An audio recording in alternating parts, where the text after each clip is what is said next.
L'actualité nous oblige et nous allons vers elle. Madame et messieurs, bienvenue dans ce tout premier numéro de votre magazine Face à Charlie Moukouba, axé sur l'actualité. Et aujourd'hui, nous avons le réel plaisir de recevoir pour vous un éminent acteur politique, mais également, on l'appelle double casquette, parce que d'abord, c'est le président de l'Association des anciens étudiants congolais en Chine, mais également secrétaire général du Parti national du renouveau pour le développement, PNRD, parti cher au professeur Omer Koutoumi-Sakiota. Il s'agit bel et bien de Maître Blaise Franklin Iboula Mukelengue, avec qui nous allons justement nous entretenir autour des grandes questions d'actualité. Notre invité est déjà là, il avance, on le reçoit. Bienvenue Maître Blaise Franklin Iboula Mukelengue. Merci beaucoup. Vous êtes le bienvenu. Merci. Installez-vous Maître. D'ailleurs, je dois déjà annoncer aux Congolais et Congolais qui nous suivent en ce net moment que vous êtes président de l'association des anciens étudiants congolais en Chine, et c'est du 1er au 2 septembre 2024 que vous allez prendre part au Forum économique Chine-Afrique. Dites aux Congolais plutôt Chine-RDC, parce qu'il y en a deux, Chine-RDC et puis Chine-Afrique. Dites aux Congolais d'abord, la charité bien ordonnée commence par soi-même. Quel est l'intérêt, sur quoi l'objectivité de ces assises? Pourquoi la RDC doit prendre part? Merci beaucoup de nous accueillir chez vous. Merci. C'est très important que le Congo reste ouvert dans le monde. Et la coopération avec la Chine ne date pas d'aujourd'hui. Et c'est toujours important de vouloir entretenir ces relations entre la République démocratique du Congo et la Chine. Et c'est dans ce contexte, justement, qui sera organisé ce forum RDC Chine à Pékin au mois de septembre. Du 1er au 2. Du 1er au 2, oui. Prenez place, Maître. Merci. Nous allons échanger autour de ça. Du 1er au 2, vous allez prendre part au forum économique Chine-RDC. Dites-nous, c'est quoi l'opportunité?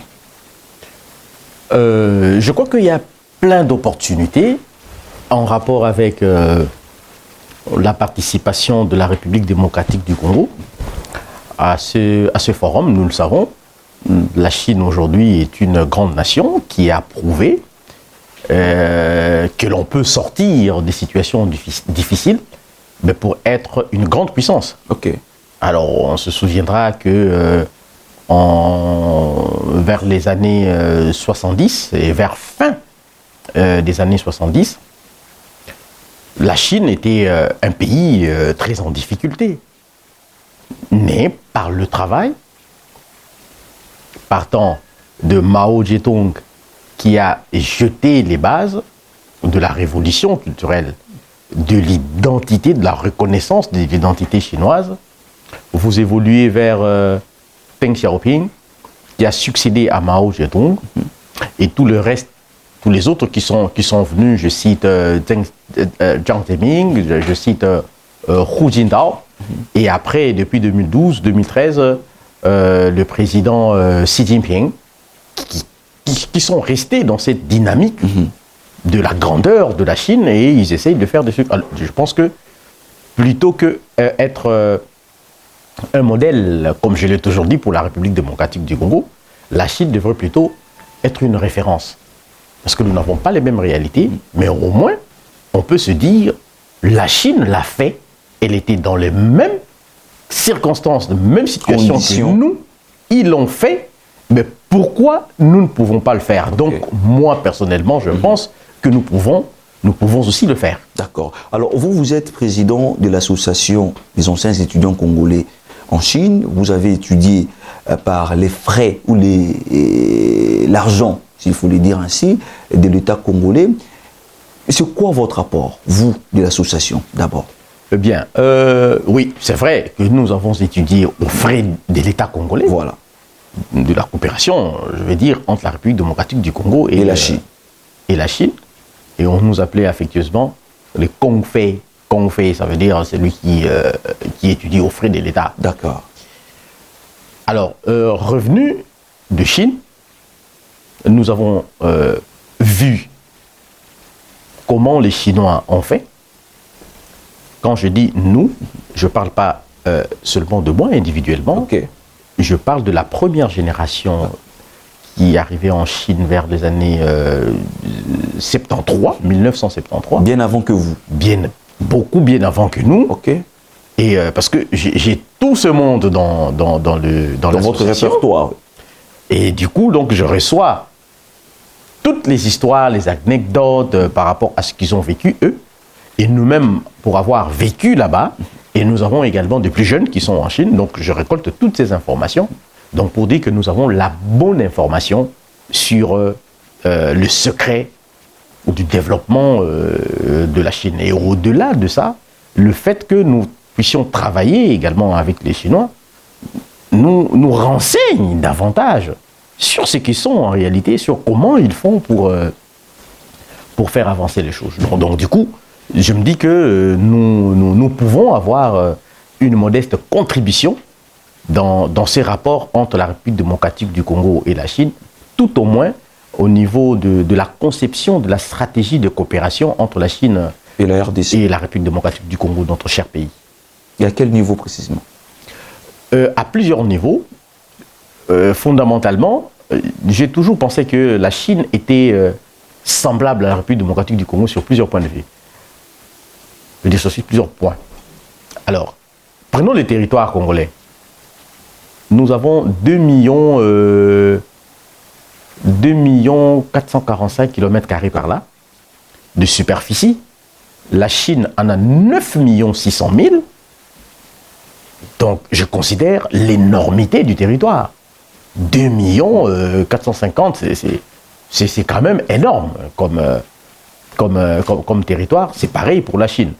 Alors, je prends du point de vue de la population. Vous avez 1,4 milliard pour la Chine. Et nous, en République démocratique du Congo, nous avoisinons le 100 millions. 100 millions, oui. Alors, 100 millions, c'est pas rien.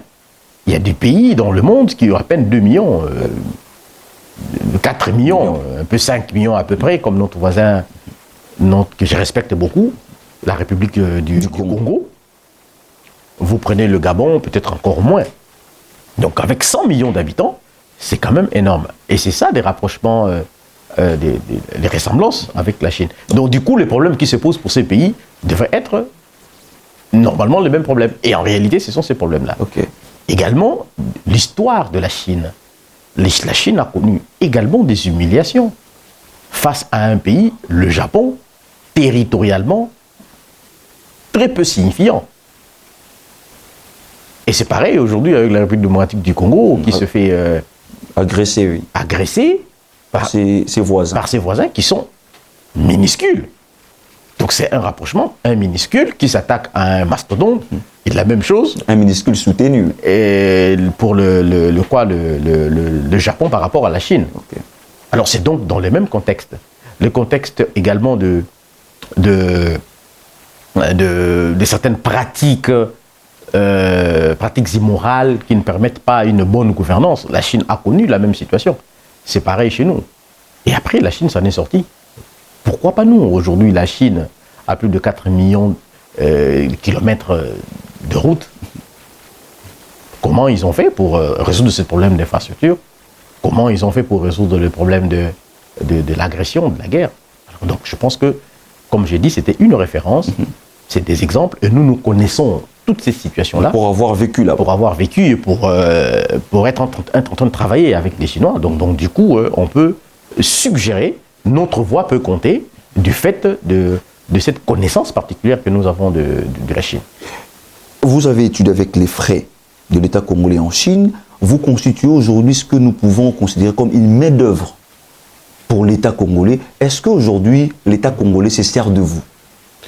Bien, disons, se servir de nous comme association, comme groupe de diplômés universitaires, de cadres universitaires formés en Chine, peut-être pas, mais individuellement, ci et là, il y a certainement de Congolais qui travaillent, mais dans le cadre de l'organisation, non. est-ce que vous avez quand même amorcé des démarches bien sûr. Avec l'État congolais? Bien sûr, depuis un bon bout de temps, nous essayons de prendre langue avec notre gouvernement, avec les différentes institutions, pour leur faire part de notre volonté de participer à cette cuisine, à cette conception de la stratégie dans le cadre de la coopération avec la Chine. Jusque-là, il faut dire la vérité, il n'y a pas encore eu un écho favorable. Non, peut-être que nous ne faisons pas assez. Et à l'avenir, nous essaierons de faire davantage. Mais je pense que ce que nous avons fait jusque-là, on était censé avoir un feedback de leur part pour tout au moins écouter, mais qu'est-ce que vous voulez apporter parce que vous en parlez. Vous êtes président de l'Association des anciens étudiants congolais en Chine. Vous connaissez quand même bien les milieux. Il y a une occasion qui se présente déjà, parce que du 1er au 2, il s'agira des échanges entre la RDC et la Chine. En quoi est-ce que la RDC aussi peut être utile à la Chine? Comment faire pour attraper les investissements chinois?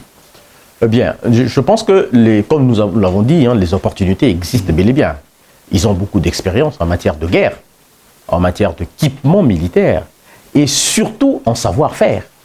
Ils l'ont, les Chinois, ça il faut qu'on se le dise. Ils l'ont, ce savoir-faire. Les infrastructures, ils ont les compétences de les construire, des infrastructures de toute nature, en fait. Le savoir-faire, j'insiste, ils en ont.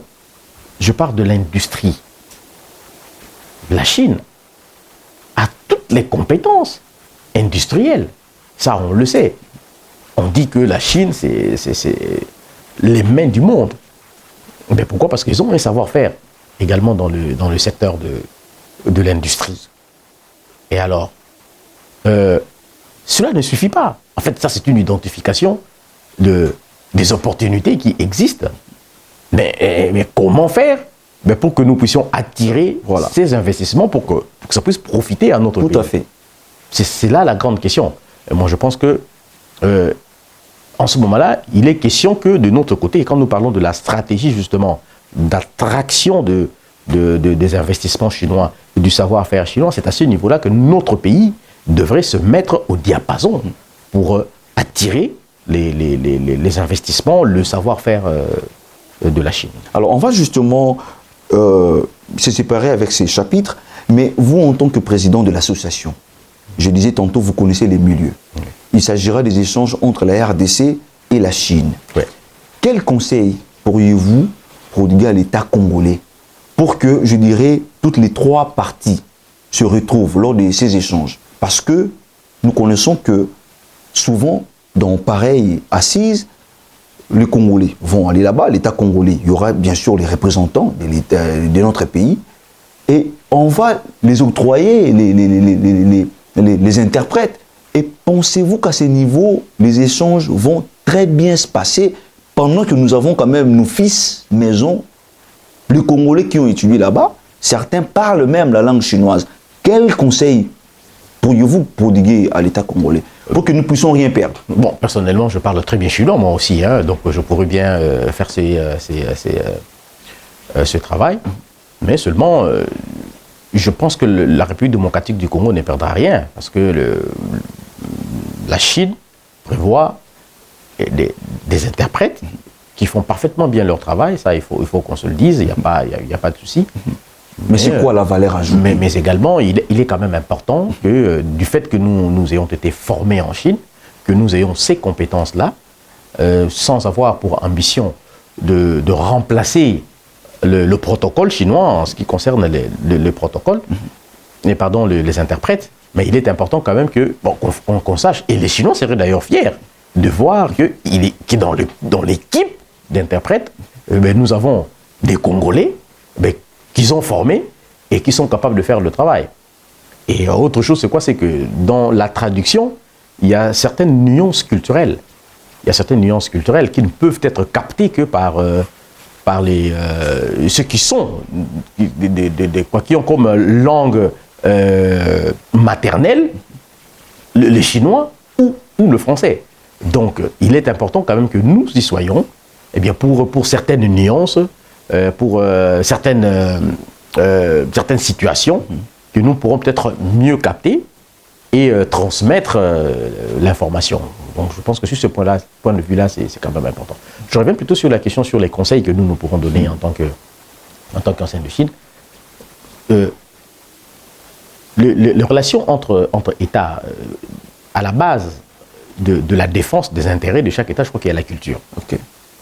On a une certaine culture, un certain prestige, une certaine image qu'on cherche toujours à préserver. Et de notre expérience, les Chinois, ils tiennent beaucoup à leur image. Ça, c'est d'une part. Et d'autre part, nous, Congolais, nous avons un certain nombre de problèmes pour lesquels nous voudrions en fait approcher la Chine pour des solutions. Oui. Alors, quelle attitude devrions-nous avoir? Ça, c'est un conseil que je donne au gouvernement. Okay. Je définis, bon, je suis peut-être tort, hein, mais je définis les relations entre la République démocratique du Congo, particulièrement, et la Chine. Ça peut peut-être être valable pour d'autres grandes puissances. Et que je définis ces relations comme relations patient et médecin, docteur. Ben, pourquoi on appelle les malades patients? Parce qu'ils sont obligés d'attendre. Ils doivent être patients. Okay. Alors, le malade a besoin de quelque chose, autant que le docteur. Il a besoin de quelque chose. Il a besoin d'une rémunération, ouais. Forcément. Alors, le malade a besoin de la santé. Ouais. La guérison. La guérison, comme vous dites. C'est en fait ça. Donc, mais du coup, si nous évaluons les deux besoins, je pense que le besoin le plus important, c'est le besoin du malade. Pour recouvrer la santé, ce que vous avez appelé la guérison. Voilà. Et subsidiairement, la rémunération pour eux, pour les docteurs. Ouais. N'est-ce pas? Oui. Alors, ça veut dire que le docteur peut manquer un rendez-vous avec son malade, son patient. Mais ça n'aura pas un impact sérieux, peut-être sur sa vie, sur ses ressources et autres. Mais par contre, exactement, le patient, quand il manque, ça peut être fatal. Okay. Donc, du coup, moi, je pense que nous devons avoir cette attitude de patient en face d'un médecin. C'est nous qui avons des soucis de santé et que nous voulons que le médecin puisse apporter ces soucis-là. Donc, on ne doit pas être trop exigeant. Bon, je ne dis pas exigeant, mais plutôt comprendre l'autre, être là à temps, le mettre dans les conditions pour qu'il puisse nous aider. Alors, quand je parle de conditions, il s'agit généralement de conditions favorables aux investissements. Nous avons parlé de la sécurité juridique, nous avons parlé de la sécurité judiciaire, n'est-ce pas? Et ça, c'est des aspects qui sont très importants. Et au-delà de ça, je parlais de l'image. Je pars de l'exemple de contrat chinois qui a connu des problèmes. La manière avec laquelle elle a été résolue, je pense que c'était pas correct en fait. C'était pas nécessaire de jeter la Chine en pâture devant les médias pour dire que ben non, voilà, le contrat chinois c'était une arnaque, ben voilà, patati patata. C'était pas nécessaire. Le plus important, c'était de s'asseoir, de dire que non, mais nous pensons que c'est assez équilibré entre responsables au niveau des institutions, régler le problème à ces questions-là plutôt que de passer à la télé pour en fait ternir l'image de la Chine. C'est ce que les Chinois appellent les miens. Et pour eux, c'est un aspect qui peut être bénin, mais qui compte pour eux, qui dit que, bon, ben, écoutez, nous allons faire ce qu'on nous demande de faire, c'est vrai. En retour, il y a quelque chose que nous gagnons, mais il y a quand même besoin qu'il y ait de la considération dans ça. C'est cette diplomatie-là, cette culture-là que nous connaissons, que nous appelons le miens, que nous pouvons concerner notre gouvernement, ben, plutôt que de faire ça, aller dans tel sens, nous atteindrons un meilleur résultat. D'accord. Alors nous allons clore avec ces chapitres. On parle de la politique à présent. Je vous ai présenté ici votre autre casquette. Vous êtes secrétaire général du PNRD, oui. Parti national du renouveau pour le développement, par qui sera professeur Omer Koutoumi Sakiota, ministre honoraire de l'éducation nationale. Oui. Après les élections, parce que nous avons eu les élections 2023, l'année passée, des élections qui ont été tellement contestées, surtout par l'opposition, mais vous avez accepté de soutenir, d'accompagner l'actuel chef de l'État qui a rempli. Après les élections, chez vous au PNRD, Félix Tshisekedi a gagné le deuxième mandat, mais quel bilan vous traitez? C'est quoi les bilans du PNRD après les élections? Bien, en tant que parti membre d'un regroupement politique qu'on appelle Fifi Masuka, et le regroupement lui-même membre de l'Union Sacrée, le fait que le président ait gagné, on pourrait dire c'est également une victoire du PNRD. Au niveau de la présidence, oui. Au niveau de la présidence. Oui. Et le reste de la République. Ah ben, au reste, il faut dire que le bilan, il est négatif pour le PNRD. C'est vrai qu'au niveau de la plateforme, je veux dire, de regroupement politique Fifi Masuka, il y a eu un certain nombre d'élus, mais du côté du PNRD, il faut dire que c'est un échec. Ça, il faut qu'on le reconnaisse. Cet échec provient d'où? Du PNRD? L'échec, pas du fait du PNRD, mais plutôt de l'environnement politique pas assez correct. Bon, je ne vais pas être en train de me plaindre, parce que c'est ça, en fait, cet environnement-là. On dit que Fifi Masuka vous a roulé, c'est ça. C'est ça. On devrait... Elle vous a roulé? Je pense peut-être rouler, c'est peut-être trop fort, mais il faut dire que les attentes de participants au regroupement n'ont pas forcément été à la hauteur de ce que nous espérions. Mais on dit qu'il vous a... je veux dire, du travail qui aura été fait sur terrain. Parce que le PNRD a travaillé sur terrain. Nous avons un candidat, par exemple, au niveau de la circonscription électorale de Kassongolunda, je l'appelle honorable Ali Kwetu Kadila, l'ingénieur Ali Kwetu Kadila, il a fait un travail très merveilleux. Et après, il s'est passé ce qui s'est passé, des actes de corruption, des actes de vandalisme, des actes de détournement de victoire. Et je pense qu'à ce niveau-là, il appartenait à la plateforme de protéger les voix. Ça n'a pas été le cas. Je pense que c'est là qu'on peut faire le reproche à la plateforme d'avoir pas été attentive justement à cet aspect. Involontairement ou à dessein, bon ça, nous essayons toujours de comprendre ce qui s'est passé. Mais tout est... le problème est que bon, nous ne sommes pas contents de ce qui s'est passé. Et puis après, d'autres acteurs qui ont très bien travaillé, mais nous sommes allés même devant la Cour constitutionnelle. Mais on n'a pas senti le soutien de la plateforme. Au contentieux électoraux devant la Cour constitutionnelle. Au-delà de ça, il faut que je le dise, nous avions été approchés pour une candidature au niveau des élections sénatoriales. Et c'était le professeur Koutoumisa qui le parti a désigné le président pour être candidat. Il était question d'un accompagnement de l'autorité morale, donc de la plateforme, tout au moins du point de vue de la propagande, tout ce qu'il y a comme logistique à faire dans ce cadre de situation. Mais malheureusement, ce soutien n'est jamais venu, en dépit de toutes les promesses qu'on avait faites. Alors moi, je pense que ça, c'est pas correct. On vous a nourri que de promesses. Du tout, c'était pas du tout correct ce qui a été fait. Et par la suite, en fait, personne ne vous dit quoi sur ce qui s'est passé. Aucune évaluation. Aucune évaluation. Jusqu'à ce jour, il y a des présidents qui constituent ces regroupements, qui réclament justement ces genres de rencontres, qui sont frustrés. Qui n'a jamais eu lieu. Par la manière avec laquelle les choses se sont déroulées. Vous avez dit tout à l'heure que vous n'avez jamais été roulé, mais parmi les éléments qui attestent que on vous a roulé, c'est le fait que la plupart des députés élus de votre regroupement sortent justement du coin de Mme Fifi Masuka. C'est quoi votre version des faits au regard de ces analyses? Moi, je pense que je ne devrais pas être en train de me plaindre. Nous sommes en politique. C'est un front où chacun essaye de tirer le drap de son côté. Et cette fois-ci, nous n'avons pas été vainqueurs. Nous avons été vaincus. Et je pense que nous devions plutôt voir dans quelle mesure, à l'avenir, nous devions rectifier le tir, plutôt que de nous plaindre, en fait, parce que ça ne changera rien, en fait, de tout état de cause.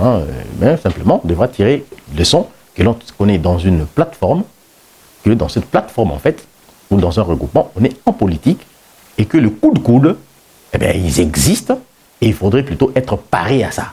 Et alors, quelles sont alors les options que vous avez levées? Bon, les options, à ce jour, les options du point de vue de l'organisation politique ne sont pas encore levées de notre côté. Après les élections, ça date de très longtemps. De notre côté, mais parce que bon, nous considérons que les enjeux restent encore là et que on devrait de manière réfléchie voir comment on peut nous réorienter par rapport à notre combat politique qui se trouve être la conquête du pouvoir et son exercice pour le bien-être des Congolais. Mais ça prendra combien de temps, ces moments d'observation? Les partis s'émeurent?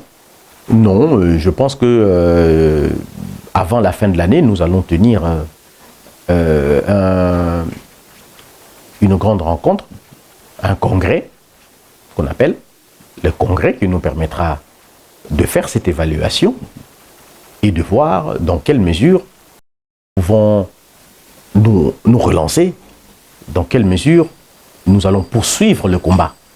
Parce que c'est une bataille que nous avons perdue et pas la guerre.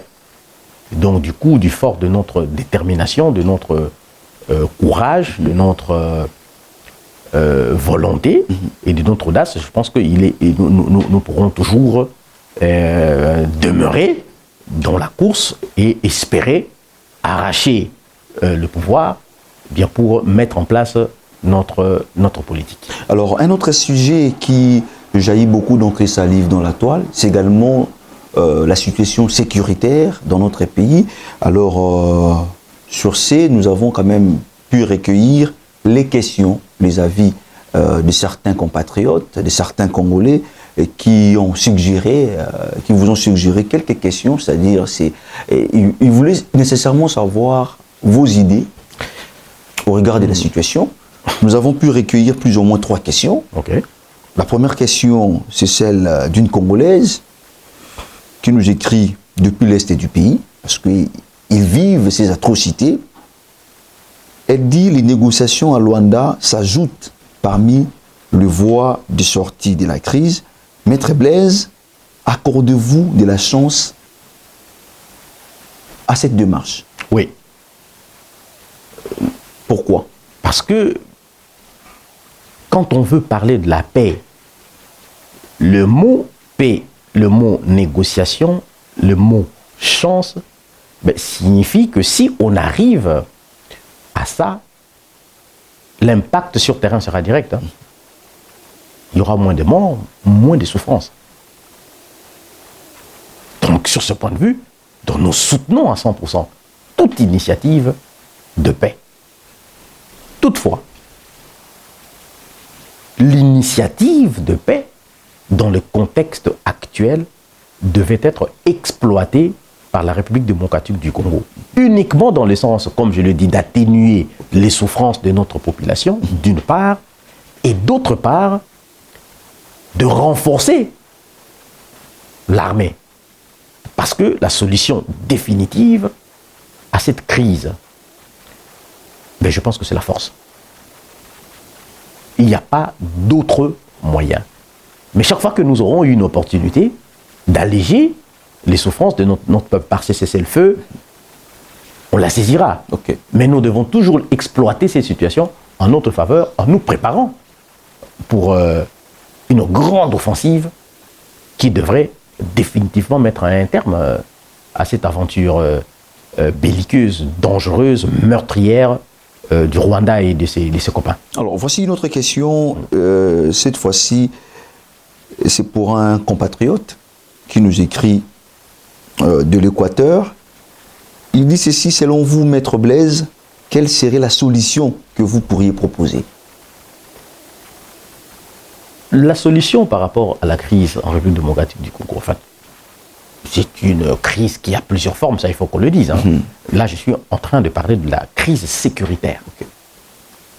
la crise sécuritaire doit se résoudre par la guerre. On doit engager la guerre. Ça. Par la force. Mais cette force, on ne va pas y recourir dès lors que nous avons beaucoup de faiblesses.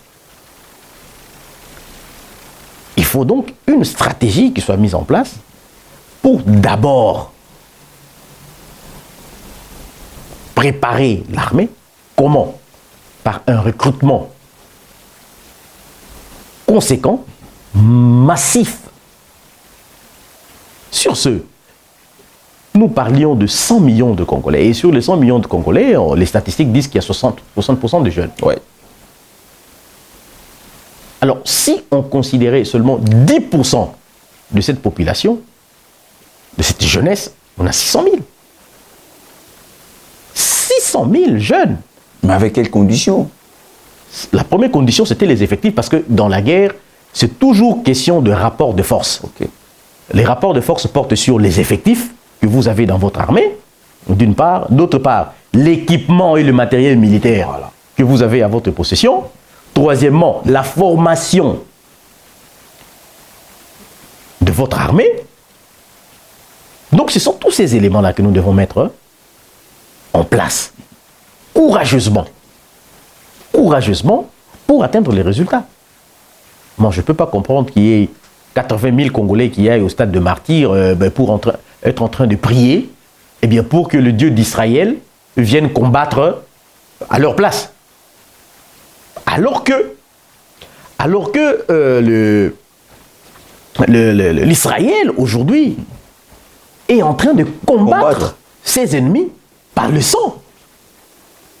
N'est-ce pas? Ils versent leur sang, le sang de leurs jeunes, pour protéger la population israélienne. Donc alors que les Congolais disent « Ah non, non, nous recourons au Dieu d'Israël pour protéger le Congo ». C'est paradoxe. N'importe quoi. Pas paradoxe, c'est vraiment de l'irresponsabilité. Nous, au PNRD, ce que nous conseillerons au chef de l'État, c'est la mobilisation de cette jeunesse, le recrutement forcé. Tous ces jeunes gens qui sont à l'université, tous ceux qui traînent dans la rue, tous ces motards qui sont partout, vous verrez de jeunes gens en train de faire.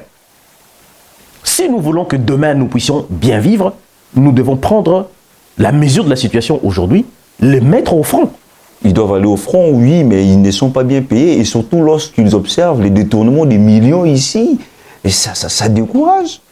Vous pensez qu'ils auront la même énergie quand ils observent ce qui se passe et les conditions de leurs frères qui sont là-bas au front? Il ne faut toujours pas trouver des excuses auprès des autres. Je pense que la défense de la République vient avant tout. Les politiques, pour certains tout au moins, qui se versent dans ces pratiques, et il faut qu'on le dise également, l'inertie des autorités pour mettre hors d'état de nuire ces délinquants. Mais moi je pense que ça ne devrait pas nous empêcher de mettre un terme à cette guerre.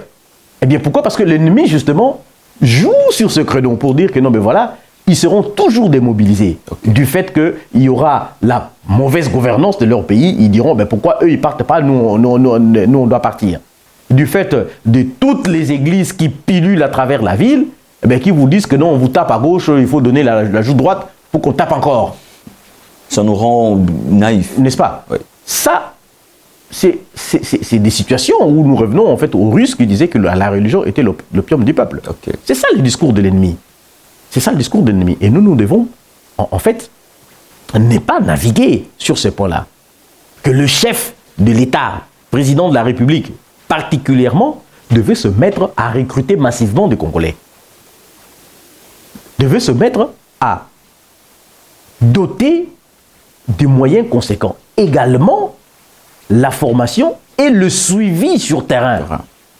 Le suivi sur terrain de tous ces efforts qu'il va être en train de fournir, eh bien, pour qu'il ne puisse pas aller en vain. Moi, je suis convaincu, si nous avons ces 600 000 hommes qui sont suffisamment formés, avec des équipements, parce qu'on dit que de la Chine, on peut avoir ce type d'équipement. Ok.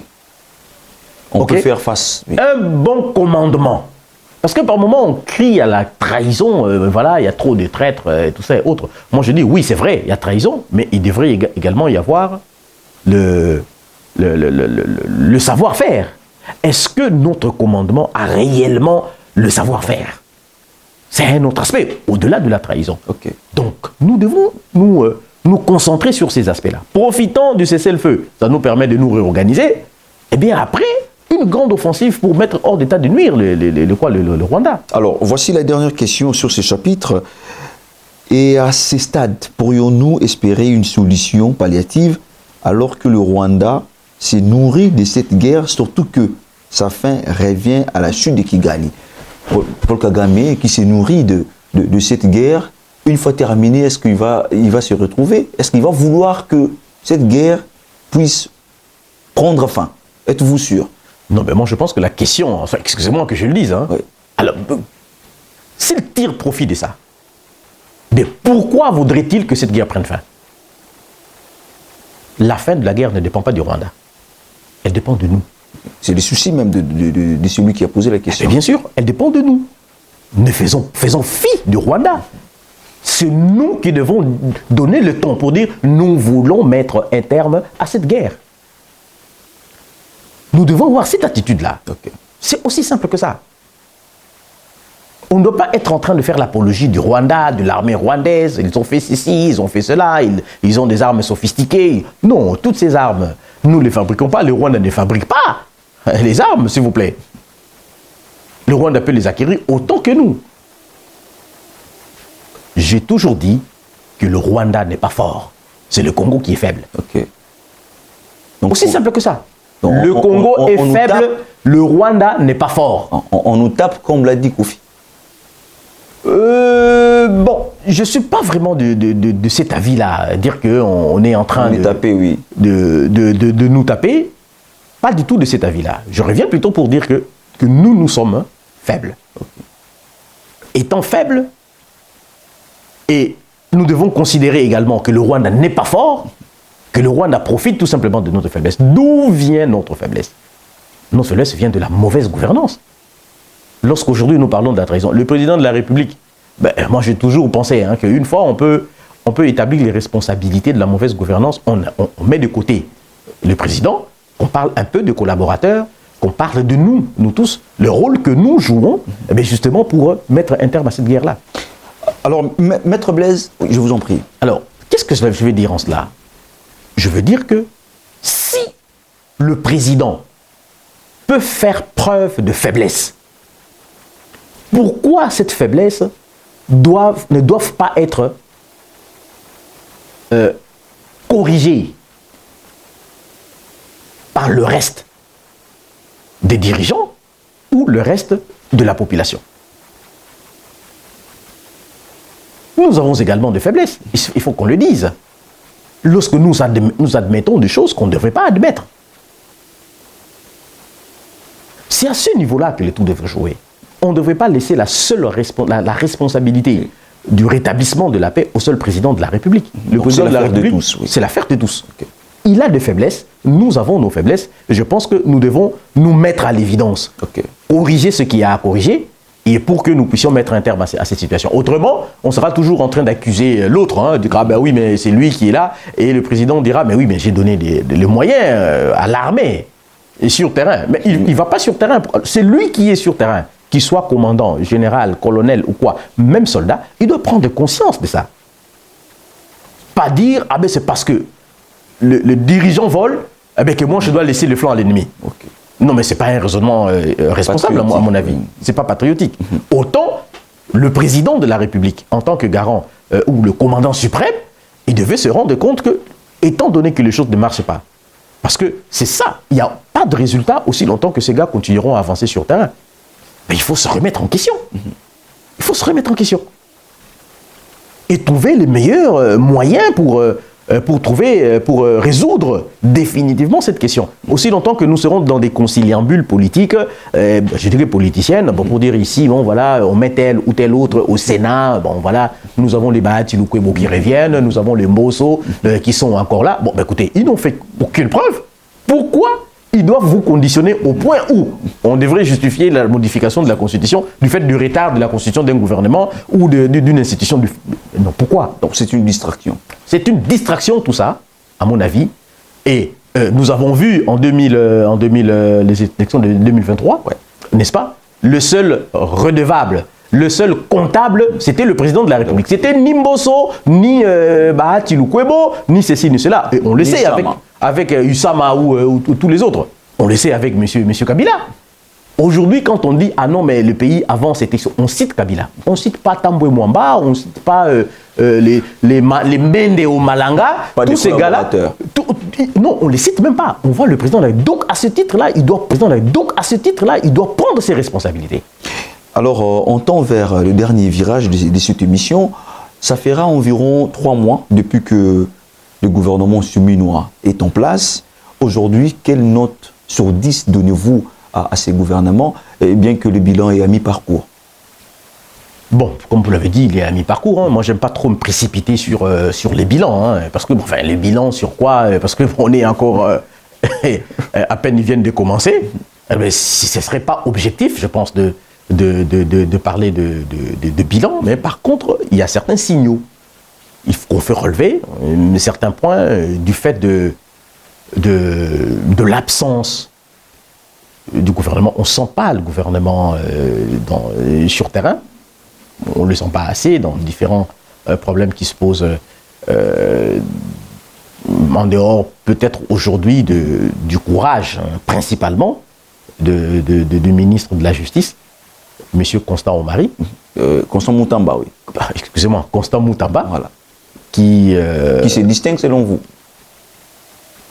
Le courage, je pense que c'est un aspect très, très important dans ce pays.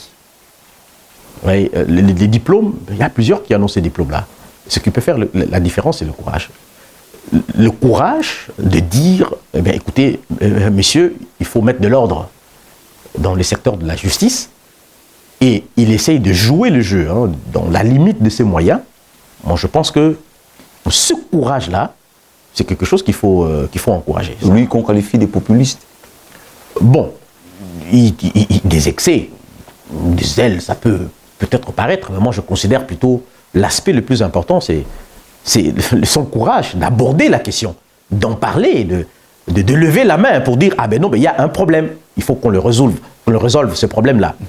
Ça, c'est ce que j'apprécie. C'est vrai qu'au-delà de ça, j'ai apprécié la rencontre entre le Conseil supérieur de la magistrature, ou tout au moins les autorités le haut magistrat. J'ai vu le procureur général près la Cour constitutionnelle. J'ai également vu le premier président de la Cour de cassation et les autres qui ont eu une rencontre avec le ministre, mais qui se sont mis d'accord sur un certain nombre de points. Il y a des choses à dire, oui, mais mieux vaut le faire dans un cadre de concertation plutôt que dans les médias. Bon, ça, j'apprécie. Ok. Mais au-delà de ça, le courage, parce que, bon, vous voyez, la question de la justice dans notre pays, elle ne se résume pas seulement à la situation du magistrat, n'est-ce pas? Et au-delà de ça, vous avez des influences politiques qui y jouent énormément. Vous avez l'influence de la hiérarchie de magistrats, mais vous avez également le magistrat lui-même, mais aussi les justiciables, donc ceux qui veulent bénéficier de cette justice, par moments aussi les avocats. Donc je pense que les responsables, ils sont nombreux et qu'on devrait prendre la situation dans son ensemble. Mais le plus important est que le courage que le ministre de la Justice levait le ton pour dire voici, mais ça a donné lieu au débat. Et c'est très bien, et parce que par la suite, ça va peut-être faire avancer les choses. Alors, vous venez de dire qu'on ne sent pas de gouvernement cheminois sur terrain. Est-ce que vous pensez que ça doit susciter de l'espoir au peuple congolais? Ben là, je suis quand même désolé, hein, ça ne devrait pas. Ça ne devrait pas, on devrait plutôt ressentir un effort de leur part, de le pousser à faire davantage. Et ce n'est pas en les auréolant que nous allons leur permettre, parce que les problèmes, ils sont nombreux. Hein. Nous parlons de la sécurité, nous parlons des infrastructures, nous parlons de l'éducation, nous parlons de la moralité publique. Vous voyez, tous ces éléments-là, ça devrait être le champ de bataille du gouvernement. Mais à ce jour, il y a eu un programme qui a été défini. Je prends un exemple. Dans le programme, on a parlé en deuxième lieu du gouvernement de l'emploi. N'est-ce pas? Alors, qu'est-ce qui est concrètement fait? Eh bien, pour qu'on puisse arriver, le président avait promis, souvenez-vous, plus d'1 million d'emplois. Oui.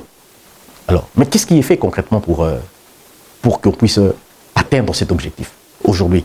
Les actes qui sont posés par le gouvernement. Parce que l'emploi, moi je le définis à 2 niveaux. L'emploi existant qu'il faut protéger, n'est-ce pas? D'une part. Et deuxièmement, l'emploi qu'il faut créer. La protection de l'emploi qui existe. Bon, écoutez, je parle du SMIC, par exemple. Je parle de l'emploi des étrangers, de l'emploi qui devait être fait par les Congolais, protégés, du fait de l'existence des lois, mais qui ne sont pas protégés. Vous allez dans les mining, dans le secteur télécom, partout, c'est comme ça que ça se passe. Okay. Ce sont plus les étrangers qui ont accès à ces emplois plutôt que les Congolais. Alors, nous partons du point de vue de la rémunération, les SMIC. Alors, comment on peut confondre les SMIC dans le secteur de mining, les SMIC dans le secteur de télécommunications, dans le secteur de bâtiment ou du commerce général? Okay. Ça, je prends un exemple. Okay. Alors, je ne voudrais même pas évoluer sur le plan des infrastructures. À l'intérieur du pays, les routes des dessertes agricoles. On a parlé du projet de 145 territoires. Mais qu'est-ce que ça a donné au fond? L'état de route aujourd'hui à Kinshasa, vous savez ce que vous savez, l'éducation à Kinshasa. Donc du coup, je pense qu'il y a du travail à faire. Oui, des sérieux problèmes. Il y a vraiment du travail à faire. Il faut qu'ils bossent. Voilà. Maître Blaise, on arrive sûrement à la fin de cette émission, nous allons nous lever. Je me souviens, il y a quelques années, l'ancien président de la République, Joseph Kabila Kabange, a dit ceci, que tout autour de lui, il n'avait pas 15 bons collaborateurs. Pensez-vous qu'il avait tort ou raison? Bon, j'ai dit raison et tort. Raison et tort. Raison pourquoi? Parce que les résultats, on ne l'a pas vu par rapport à sa gouvernance. D'accord. Okay. Bon, on l'impute, cet échec, à ce mauvais collaborateur. Mais quelle option a été levée pour mettre hors d'état de nuire ses collaborateurs? Je pense qu'aucune. Donc du coup, c'était très bien de dire que non, mais c'est pas moi, ce sont les autres, parce qu'ils ne font pas le travail. Oui, mais vous, en tant que responsable, en tant que chef, vous devez lever des options pour mettre de côté ceux-là qui sont incompétents, qui sont incapables d'atteindre les objectifs, et rechercher d'autres qui pourront faire le travail. Parce que, rassurez-vous, le Congo ne va pas être développé par des gens qui descendront du ciel, je veux dire les anges. Non. Ce sont des Congolais et des Congolaises. Et ces personnes existent bel et bien. Donc, ce casting, il est important que le chef. Et cela vaut aujourd'hui. On a décrié les collaborateurs du chef et autres. Mais quand on change de collaborateur, l'élément essentiel d'évaluation des collaborateurs devrait être les résultats. Okay. Principalement, résultats sur le plan militaire, résultats sur le plan économique, sur le plan de la construction des infrastructures, sur la réalisation de tous les projets, 145 territoires, Tilé-Gelou et autres. C'est ça qui devrait être l'essentiel à faire. Alors aujourd'hui, ce n'est plus Joseph Kabila, c'est Félix Tshisekedi Tshilombo qui gère les pays. C'est lui que vous avez soutenu pendant les élections de décembre 2023 pour ne pas tomber dans pareil cas. Quel conseil donnez-vous au président de la République? Vous avez votre caméra justement en face. Ben, je pense que monsieur le président de la République, ce qu'il a à faire, c'est quoi? L'opérateur principal du développement ou du changement, c'est l'homme, c'est la femme du Congo. Il faut trouver la bonne femme, le bon homme, eh bien, pour ces changements. Vous ne pouvez pas être au four et au moulin. Et ce qui vous permet d'atteindre l'objectif, c'est d'avoir justement ces hommes et femmes congolais capables de faire le travail. Et ne vous laissez pas impressionner par les considérations politiciennes où on dit « sans moi, il n'y aura pas ça, sans moi, il n'y aura pas ceci ». Et vous vous rendez compte, tous ces gars-là, ils ont toujours été là et rien n'a été fait. Le Congolais a mis beaucoup d'espoir en vous. Et je peux vous dire aujourd'hui que c'est un espoir qui s'évanouit. Il n'est jamais trop tard pour bien faire.